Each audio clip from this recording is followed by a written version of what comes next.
Saudara-saudari terkasih, mari kita lanjutkan membaca ensiklik Dilexit Nos. Dia telah mengasihi kita.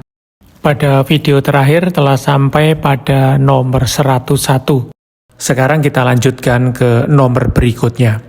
Gema Sabda dalam Sejarah, nomor 102. Mari kita lihat beberapa efek yang dihasilkan oleh Sabda Allah dalam sejarah iman Kristiani.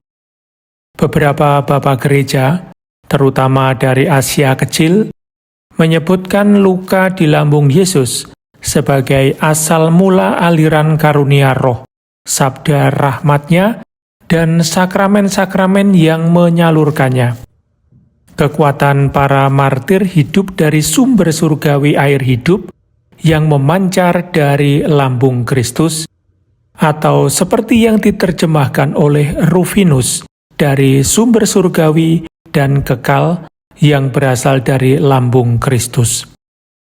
Kita orang-orang beriman yang lahir kembali dari roh, berasal dari gua batu itu. Kita telah keluar dari rahim Kristus. Lambungnya yang tertikam, yang kita tafsirkan sebagai hatinya, dipenuhi dengan Roh Kudus yang sampai kepada kita seperti sungai air hidup. Sumber roh sepenuhnya berada di dalam Kristus. Tetapi roh yang kita terima tidak menjauhkan kita dari Tuhan yang bangkit, melainkan memenuhi kita dengan Dia, karena minum dari roh berarti minum Kristus sendiri.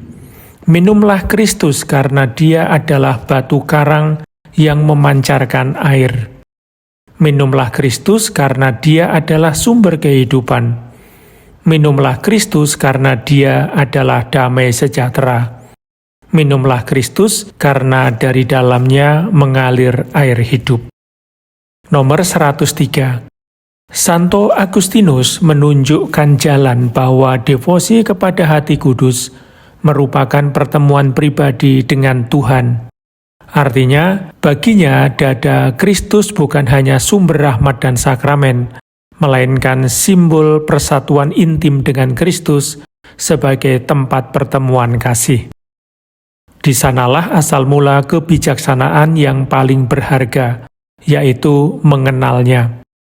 Faktanya, Santo Agustinus menulis bahwa Yohanes murid yang dikasihi ketika pada perjamuan malam terakhir menyandarkan kepalanya di dada Yesus, berbaring di tempat suci kebijaksanaan. Ini bukan sekedar kontemplasi intelektual dari sebuah kebenaran teologis. Santo Hieronymus menjelaskan bahwa seseorang yang mampu melakukan kontemplasi tidak hanya menikmati keindahan air kehidupan yang mengalir, tetapi meminum air kehidupan dari lambung Tuhan. Nomor 104. Santo Bernardus mengangkat kembali simbolisme lambung Tuhan yang tertikam, memahaminya secara konkret sebagai pewahyuan dan pemberian kasih hatinya. Melalui luka tersebut, Kristus membuka hatinya kepada kita dan memampukan kita dapat mendekat dan menyerap misteri besar kasih dan kerahiman. Aku mendapatkan dari lambung Tuhan apa yang kurindukan, karena dalam lambungnya mengalirlah kerahiman yang tercurah melalui luka-luka tubuhnya yang tersuci. Mereka melukai tangan dan kakinya dan menikam lambungnya dengan tombak. Melalui luka-luka itu, aku dapat mengisap madu dari gunung batu dan minyak dari gunung batu yang keras.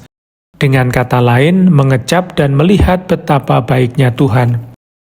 Tombak yang kejam menikam jiwanya dan hatinya menjadi lebih dekat, agar dia dapat memahami kelemahanku. Rahasia hatinya terlihat melalui luka-luka tubuhnya.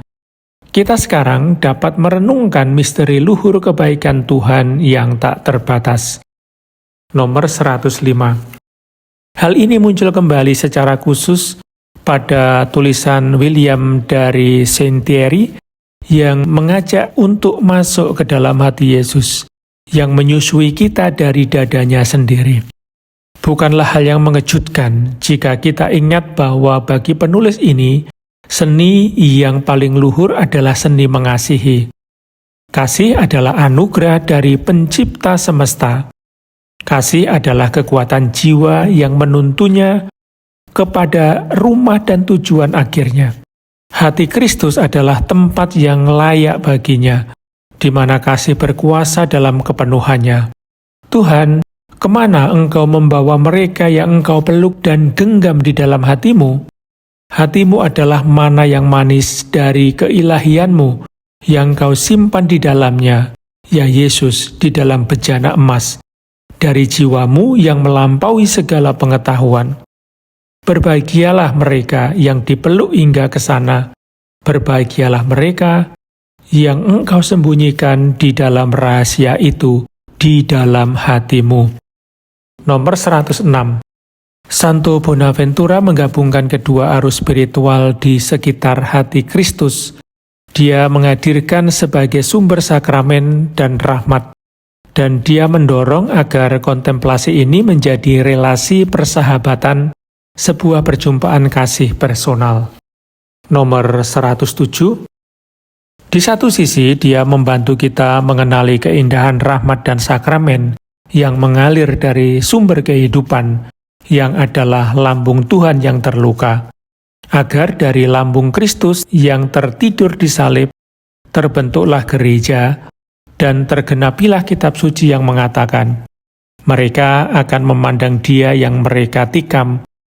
Seorang tentara menikamnya dengan tombak dan membuka lambungnya.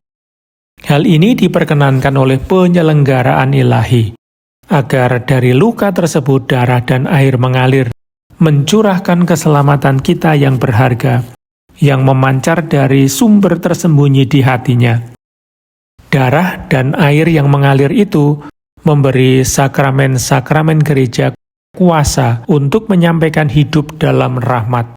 Dan bagi mereka yang hidup dalam Kristus, seperti piala yang dipenuhi oleh sumber hidup yang memancar sampai hidup kekal. Nomor 108. Kemudian Santo Bonaventura mengundang kita untuk melangkah lebih jauh, agar jalan kepada rahmat tidak dipahami sebagai sesuatu yang gaib atau pancaran ala neoplatonis, melainkan relasi yang personal dengan Kristus, tinggal di dalam hatinya, supaya siapapun yang minum dari sumber tersebut adalah sahabat Kristus, hati yang penuh cinta. Bangkitlah, jiwa sahabat Kristus, dan jadilah merpati yang bersarang di ceruk sebuah tebing. Jadilah burung pipit yang telah menemukan rumah dan tidak pernah berhenti menjaganya.